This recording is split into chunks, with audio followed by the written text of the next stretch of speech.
नमस्ते, मैं श्वेता और आप लोग अधीक्षा राइट फाउंडेशन का ऑफिशियल यूट्यूब चैनल देख रहे हैं। आज मैं आप लोगों के लिए वीडियो लेके आई हूँ जिसमें मैं आप लोगों को ये बताऊँ कि जो बच्चे होते हैं जो कि अनाथ है या जिनके पेरेंट्स जिन लोगों की मृत्यु कोविड के दौरान हुई है या कोविड के कारण हुई है, उन बच्चों के लिए कुछ अलग प्रोविजन होते हैं आरटीई में। उस बारे में मैं आपको जानकारी दे दूँ। शिक्षण विभाग की तरफ से एक प्रेस नोट रिलीज किया गया है जिसमें इस बारे में आपको जानकारी दी गई है, वो मैं आपको पढ़ के सुनाती हूँ। उसके मुताबिक जो अनाथ बच्चे होते हैं जो अनाथालय में या बाल सुधार गृह में जो रहते हैं, उनको वहाँ के जो डॉक्यूमेंट्स मिलते हैं उन डॉक्यूमेंट्स के ऊपर उनके एडमिशन आरटीई में हो जाती है। अगर कोई ऐसे बच्चे हैं जो अनाथालय या बाल सुधार गृह में नहीं रह रहे हैं, उनके कोई पालक उन्हें पाल रहे हैं, पेरेंट नहीं है, मगर उनके कोई रिश्तेदार या कोई उनके पहचान वाले जो उनकी जिम्मेदारी ले रहे हैं और उन्हें अपने साथ रख रहे हैं, तो ऐसे हालातों में उनका हमी पत्र आपको एडमिशन के वक्त देना होता है। ऐसे बच्चों के एडमिशन के वक्त इनकम सर्टिफिकेट यानी आपका जो उत्पन्न का दाखला होता है उस चीज़ के लिए नहीं पूछा जाता, वो आपको नहीं देना होता है। जो बेसिक डॉक्यूमेंट्स होते हैं बस वही आपको लगते हैं, जिसमें कि जो ज़रूरी डॉक्यूमेंट होता है वो है आपका हमी पत्र। उसके अलावा जो कोविड टाइम में यानी कि 1 अप्रैल 2020 से लेके 31 मार्च 2022 के बीच में जिन बच्चों के पालक, एक पालक या दोनों पालकों की मृत्यु हुई है, इन हालातों में ऐसे बच्चों के एडमिशन के वक्त आपको पालक का मृत्यु प्रमाण पत्र देना होता है।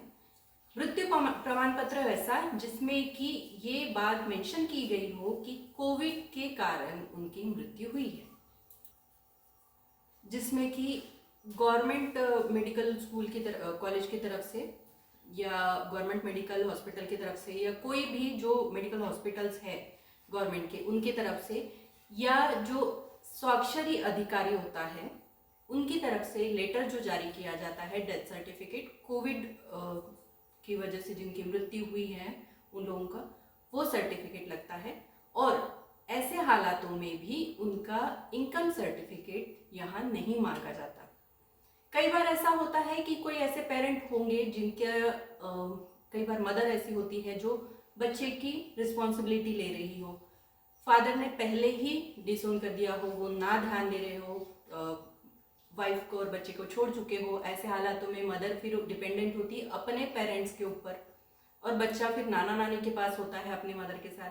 कोविड की वजह से अगर इस तरीके के हालातों में कोई मदर की डेथ हो जाए तो बच्चा जो है वो अब अनाथ ही कंसिडर किया जाता है, क्योंकि फादर ने पहले ही उसकी रिस्पॉन्सिबिलिटी से पीछा छुड़ा लिया था।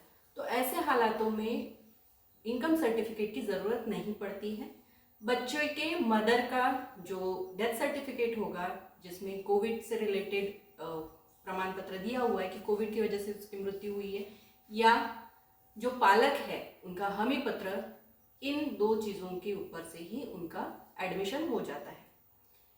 इसके अलावा मैंने पहले भी जो वीडियो बनाया है उसमें आप लोगों को मैंने बताया है कि फॉर्म भरने के लिए जो हमारी लिंक है उसमें कभी कभी डिस्क्रिपेंसी आती है, नहीं होता है, तो उसके लिए एक ऑल्टरनेट लिंक मैंने पहले वाली वीडियो में दी हुई है, तो आप उस लिंक का यूज़ करिए।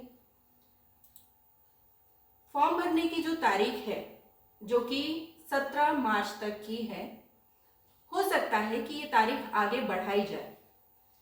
पिछले कुछ वर्षों से ये देखा गया है, 2020 से ये अक्सर होता आया है कि तारीख आगे बढ़ती है कुछ दिनों के लिए।